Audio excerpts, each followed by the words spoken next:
काशी हिंदू विश्वविद्यालय में हिंदू धर्मशास्त्र मनुस्मृति पर रिसर्च हो रहा है। इसको लेकर बीएचयू के बहुजन समाज के छात्रों ने इस प्रोजेक्ट का विरोध भी शुरू कर दिया है। दरअसल बीएचयू के संस्कृत धर्म विज्ञान संकाय के एक प्रोफेसर आचार्य शंकर मिश्र को applicability of Manusmriti in Indian society यानी कि भारतीय समाज में मनुस्मृति की उपादेयता प्रासंगिकता पर विषय पर आधारित एक प्रोजेक्ट दिया गया है। ये प्रोजेक्ट भारत सरकार का है। धर्मशास्त्र मिसाम्मा विभाग के प्रोफेसर मिश्र ने इस प्रोजेक्ट के लिए फेलो की भर्ती प्रक्रिया शुरू कर दी है, जिसकी सैलरी 25,000 रुपए से ज्यादा दिया जाएगा, जिसमें कैंडिडेट की उम्र 40 साल से ज्यादा न हो और वो आचार्य में पीजी किया हो। पूरे मामले पर प्रोफेसर ने कहा कि आजकल लोग मनुस्मृति का स्त्रियों और दलित भेदभाव के लिए झूठा प्रसारित करते हैं। लोगों में भ्रम पैदा हो गया है, लेकिन मनु ने ये बातें कि इस परिस्थिति में कहीं इसका कोई आकलन नहीं किया जाता। ये कम ज्ञान की वजह से हो रहा है। अभी IOE के तहत काशी हिंदू विश्वविद्यालय से ही मुझे कोरोना काल में ही मैंने ऑनलाइन अप्लाई किया था और एक्सेप्ट हो गया।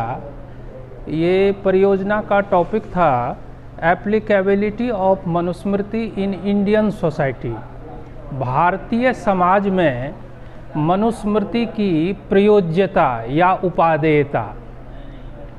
वस्तुतः धर्मशास्त्र जो है वह कर्तव्य शास्त्र है।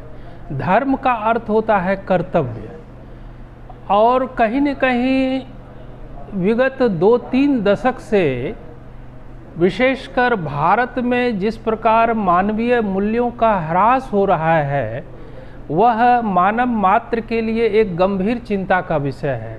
वहीं उन्होंने कहा कि हम लोग रिसर्च में इसी भ्रांति को खत्म करेंगे। मनु नारी विरोध नहीं बल्कि उसकी स्वतंत्रता के हिमायती थे।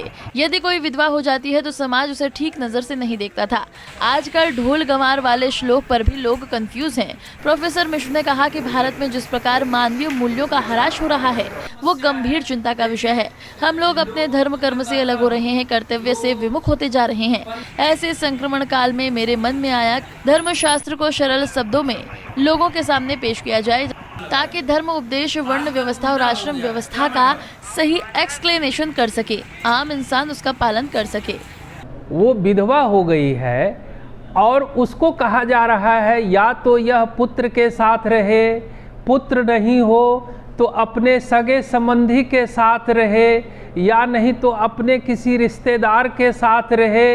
हम कहिए आप भी इतने पढ़े लिखे हैं, जो विधवा है उसको समाज परिवार अकेले छोड़ देगा, ये उचित होगा? यही तो मनु भगवान कह रहे हैं। उसको लोग जो है गलत तरीके से ले रहे हैं। ढोल गवार शूद्र पशु नारी आजकल बहुत फैल रहा है। दुर्गा सप्तशती में, यहाँ हमारे विद्वान भी बैठे हुए हैं, लिखा हुआ है ये बलि प्रदाने पूजायाम अग्नि कार्य महोत्सवे। बलि का अर्थ क्या समझते हैं ज़्यादा लोग? जो बकरी के बच्चा को पकड़ के लाओ और उसको काट दो और प्याज दे करके उसको जो है खा जाओ। बलि का अर्थ होता है त्याग।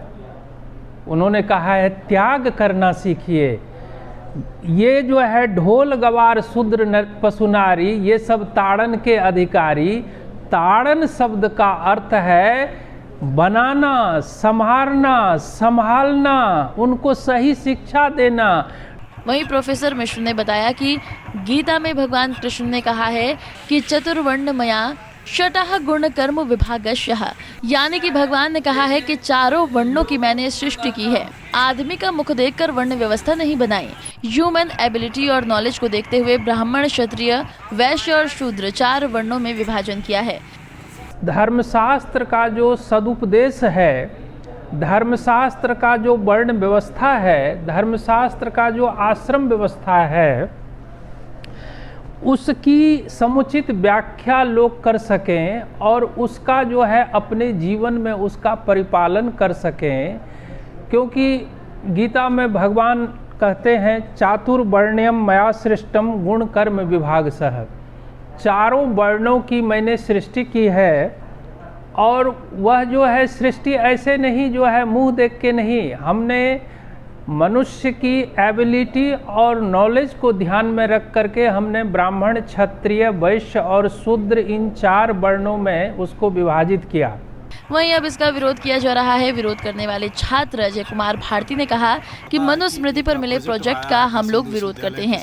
ये संविधान के नियमों के खिलाफ है। हम लोग इसकी निंदा करते हैं। वर्तमान परिप्रेक्ष्य में मनुस्मृति लागू नहीं होता है। इसमें जातियों को बांटकर देखा जाता है। इसमें कहा गया है कि शूद्र लोग पढ़ लिख नहीं सकते। आज तो संविधान में हर किसी को समान अधिकार है। ये पूरी तरह से गलत है।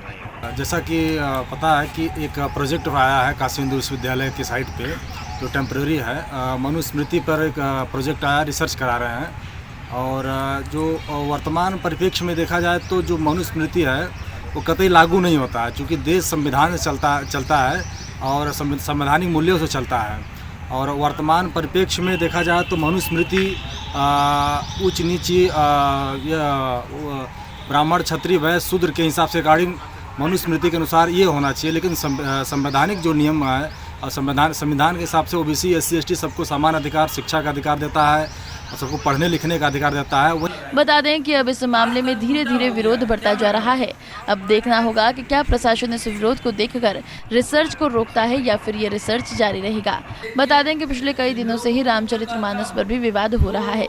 पंजाब केसरी टीवी के लिए वाराणसी से विपिन मिश्रा की रिपोर्ट। हमसे जुड़े रहने के लिए हमारे YouTube चैनल को सब्सक्राइब करें और नई वीडियो की नोटिफिकेशन के लिए बेल आइकॉन को दबाएं। अगर आप ये वीडियो Facebook पर देख रहे हैं तो लाइक जरूर करें और ज्यादा से ज्यादा शेयर करें। धन्यवाद।